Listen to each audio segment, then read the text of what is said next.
दिसदा नहीं मैं लाया बड़ा दिल किते लगदा नहीं तेरे रंग दारा मिले सितारा वे यारा तेरे बिन मैं ता सारा वे रंग सजना मानदा नहीं ये दिल तेरे लिए हर पल तेरी खैर मांगदा रहे तू जो नैना च पिलाया शराबी रंग लाया तेरे इश्क च होया मैं मलंग सज।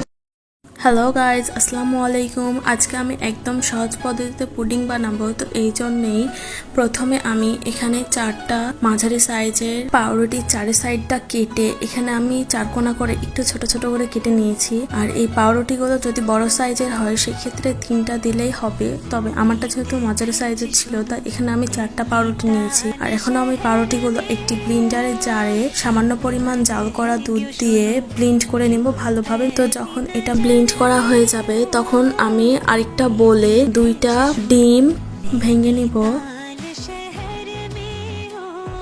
আর এখন আমি ডিম 2টাকে একটা ইলেকট্রিক বিটারের সাহায্যে 3 মিনিটের মতো বিট করে নিব। এখানে যদি ইলেকট্রিক বিটার না থাকে সেই ক্ষেত্রে কাঁটা চামচ বা হ্যান্ড উইক্স দিয়েও বিট করা যাবে, তবে আমার কাছে যেহেতু এখানে ইলেকট্রিক বিটার ছিল তাই আমি এটা ইলেকট্রিক বিটার দিয়ে বিট করে নিয়েছি। তো বিট করা হয়ে গেলে এখন আমি এখানে স্বাদ মতো লবণ আর 5 চামচ চিনি দিয়েছি। আর চামচটা হচ্ছে 4 চামচের 5 চামচ চিনি দিয়েছি। তবে কেউ যদি আরও বেশি মিষ্টি খেতে চায় সেই ক্ষেত্রে বেশি বা কম করে নিতে পারে। আর চিনি আর লবণ দেওয়া হয়ে গেলেই যে ব্লেন্ড করা পাউরুটি আর দুধটা রেখেছিলাম সেই ব্লেন্ড করা পাউরুটিগুলো এখন আমি মিশ্রণের মধ্যে দিয়ে দিব। তো এখানে আমার পাউরুটি, চিনি আর লবণটা দেওয়া হয়ে গেলে এটা আমি ভালো মতো একদম মিশিয়ে নিব। আর এই সময় যেহেতু পাউরুটিটা একটু শক্ত থাকে সেই জন্যে মিশ্রণটাকে বেশ ভালো মতো মিশিয়ে নিতে হবে। আর এখন আমি কাঁটা চামচ দিয়ে মিশ্রণটাকে মিক্স করে নিচ্ছি, কারণ কাঁটা চামচ দিয়ে এটি বেশি ভালো হয়। অনেকে চাইলে হ্যান্ড উইক্স দিয়েও করতে পারে। তো সবগুলো যখন ভালোভাবে মিশে যাবে তখন এখানে আমি জাল করে রাখা দুধ দিয়েছি।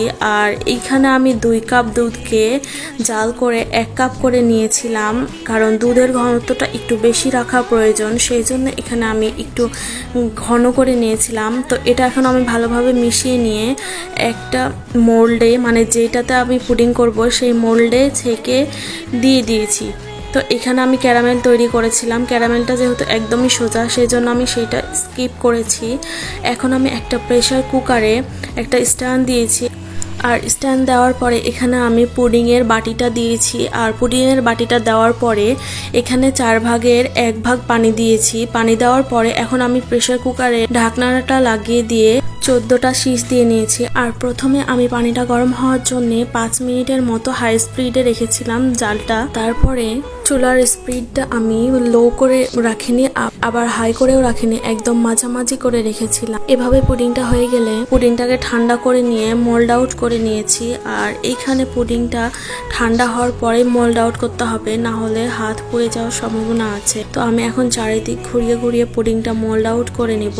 আর এইখানে প্রেসার কুকারে 14টা শীষ অবশ্যই দিতে হবে। তো এটা হচ্ছে আমার পুডিংয়ের ফাইনাল লুক। আর এখানে যেহেতু আমি ক্যারামেল দিয়েছিলাম তাই পুডিংয়ের কালারটা অনেক বেশি সুন্দর এসেছে। অনেকে চাইলে পুডিংয়ে ক্যারামেল ইউজ নাও করতে পারে। তো এখন এটা আমি ঠান্ডা করে নিয়ে ফ্রিজে 2 ঘন্টা মতো রেখে দিব, নর্মাল ফ্রিজে। আর নর্মাল ফ্রিজে থেকে 2 ঘন্টা পরে আমি বের করে এটাকে কেটে নিব। তো প্রথমে আমি এক সাইড কেটে নিয়েছি আর এটাকে আমি ফার্স্টে চেক করে দেখছিলাম। তো এটা হচ্ছে যে আমার পুডিংয়ের ভেতরটা। আর এখন আমি সবগুলো পুডিংকে ছোট ছোট করে কেটে নিয়েছি আর 4 কোনা করে কেটে নিয়ে আমি এটা এখন আবার নর্মাল ফ্রিজে রেখে দিব।